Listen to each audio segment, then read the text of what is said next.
భారతీయుడి ఛానల్కి స్వాగతం. జై శ్రీరామ్. అయోధ్య ఈ నెలంతా మరి రోజు అయోధ్య రాముడు చెప్పుకోకుండా ఉండలేం.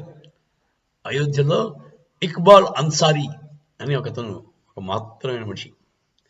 ఆయన బాబ్రీ మస్జిద్ రామ్ జన్మభూమి కేసులో బాబ్రీ మస్జిద్ తరపున ఒక పిటిషనర్. అలాంటిది ఆయన అయోధ్యవాసి, అయోధ్యలోనే ఉంటాడు. ఆయన పాపం ఇప్పుడు మోదీ గారు రోడ్ షో పెట్టారు. ముందు ఎయిర్పోర్ట్ ఇనాగ్రేట్ చేశారు, రైల్వే స్టేషన్ ఇనాగ్రేట్ చేశారు, రెనోవేటెడ్ది. చేసిన తర్వాత రోడ్ షో పెట్టారు. ఆ రోడ్ షోలో మొత్తం అయోధ్య అంతా పూలు చెల్లింది. ఆయనకి పూలతోటి స్వాగతించారు మోదీ గారు. ఈ 3 ఏళ్లలో అంత డెవలప్మెంట్ ఎక్కడా కని విని ఎరగని డెవలప్మెంట్ జరిగింది. ఎక్కడండి? అయోధ్య సిటీలో. సో ప్రజలంతా కూడా, అందరూ హిందువులు, ముస్లింలు, సిక్కులు, క్రిస్టియన్స్ అందరూ కూడా మోదీ గారిని అయోధ్యవాసి వెల్కమ్ చేశారు. అందులో ఇక్బాల్ అన్సారీ గారు ఉన్నారు. ఆయన టైమ్స్ నౌకి ఏం చెప్పారు, దాంట్లో చిన్న క్లిప్పింగ్ పెట్టానండి, చూడండి, आनंद के नाम पे हुए हैं। और अयोध्यावासी इतने खुश हैं माननीय प्रधानमंत्री जी से कि हम भी अयोध्यावासी हैं, हमारे देश के प्रधानमंत्री हैं।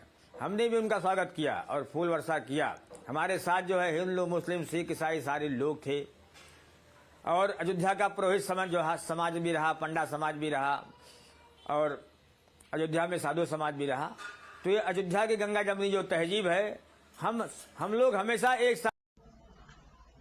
అదండి అయోధ్య ఇక్బాల్ అన్సారీ గారి వృత్తాంతం. ఆయన మాటల్లో విన్నారు కదా. ఆయన్ని ఫస్ట్ ఇన్విటేషన్ ఇచ్చారు 22వ తారీఖు ఇనాగ్రేషన్కి. ఈ ఇక్బాల్ అన్సారీ గారికి ఇన్విటేషన్ కూడా ఇచ్చారు, ఆయన కూడా వెళ్తారు. అదండి. సో మనందరం ఈగర్గా వెయిట్ చేస్తున్న 22వ తారీఖు దగ్గర పడుతుంది. అంత సక్రమంగా అయ్యి మన రాముడు మనకి అయోధ్యలో తిరిగి రాజ్యాన్ని ఏలడానికి వస్తాడని, మన దేశాన్ని సుభిక్షం చేసి రామరాజ్యం మళ్ళీ తెస్తాడని,